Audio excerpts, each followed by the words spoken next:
Assalamualaikum warahmatullahi wabarakatuh.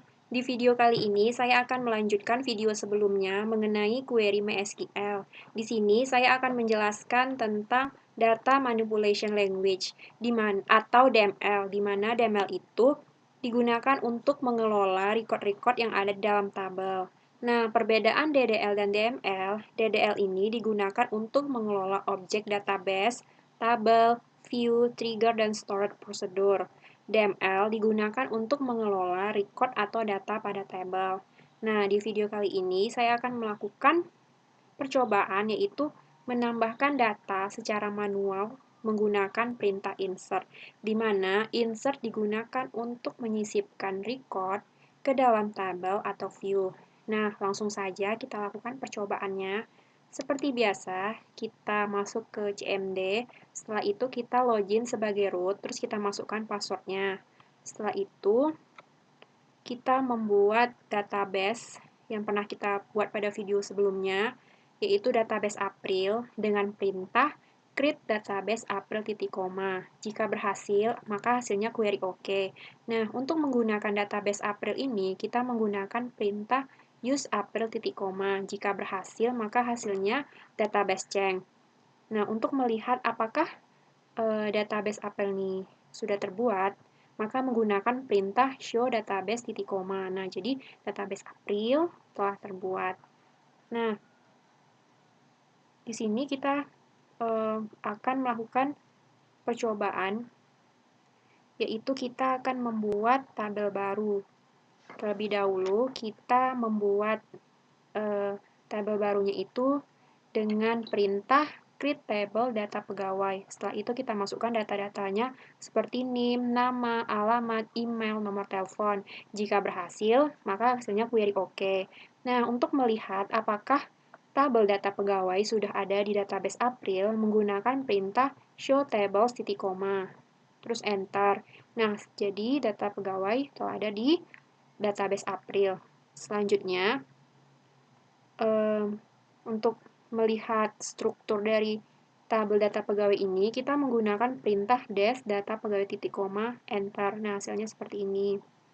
Setelah itu, untuk memasukkan data ke database, kita menggunakan perintah insert into data pegawai values. Terus kita masukin nilai-nilainya seperti NIP, nama, alamat, email, dan nomor telepon.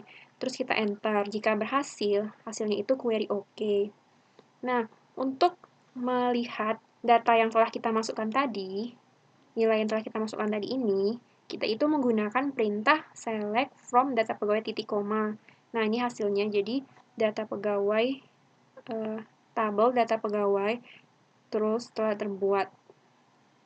Setelah itu, kita akan melakukan percobaan yaitu analisis.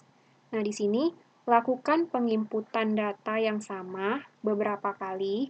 Apakah penginputan data yang sama untuk kedua kali dan seterusnya berhasil?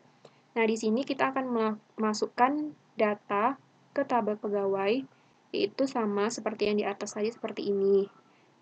Hanya di sini bedanya itu di nomor teleponnya kita ganti, berbeda. Nah, kita masukkan. Terus setelah kita masukkan nilai-nilainya, terus kita enter. Jika berhasil, dia query OK. Nah, di sini dia berhasil kita buat, dia berhasil dibuat itu karena tidak ada primary key. Nah, jadi dia tuh berhasil dibuat. Karena primary key itu bersifat unik, jadi dia bisa kita tambahkan untuk beberapa kali. Setelah itu, di analisis yang kedua, kita melakukan penginputan data di tabel data pegawai dengan data yang sama, dengan nilai yang sama. Nah, terus kita enter. Nah, di sini terlihat error. Kenapa? Karena karena di nomor teleponnya itu terlalu banyak angka.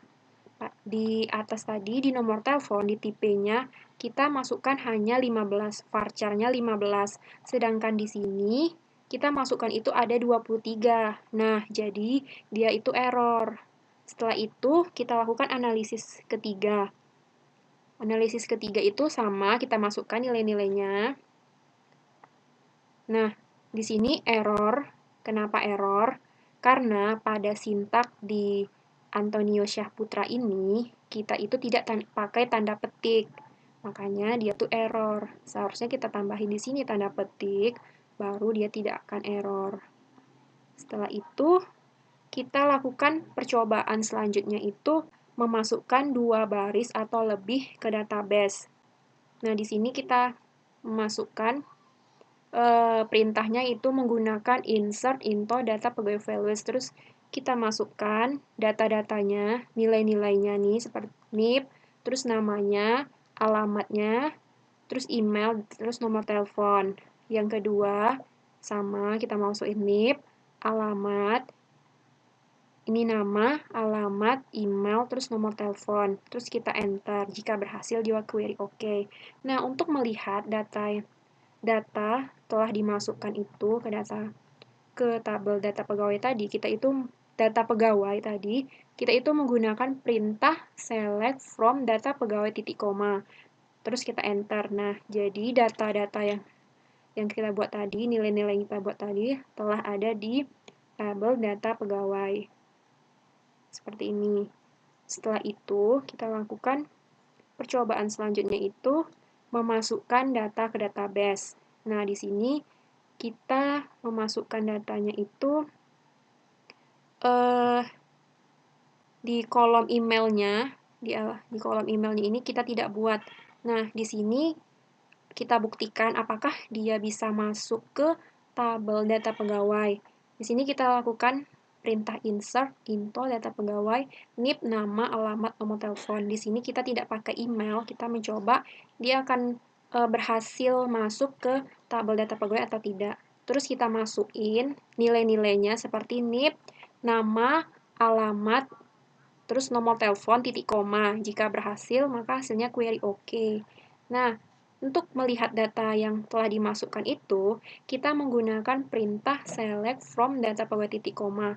Nah, jadi bisa masuk. Nih, tidak ada emailnya. Jadi, otomatis alamat email di Syarif tadi, ini alamat emailnya 0, karena otomatis 0, karena tidak kita masukkan nilainya. Setelah itu, kita akan melakukan percobaan memasukkan data ke database dengan urutan kolom acak. Di sini kita menggunakan perintah dash data pegawai titik koma. Setelah itu enter. Jika berhasil maka akan tampilannya seperti ini.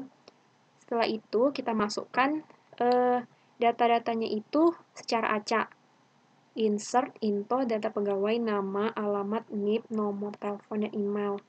Terus kita masukin nilainya. Di sini namanya itu Rika, Jalan 9, terus NIP-nya, nomor teleponnya, baru emailnya. Nah, apakah dia berhasil masuk ke tabel data pegawai atau tidak?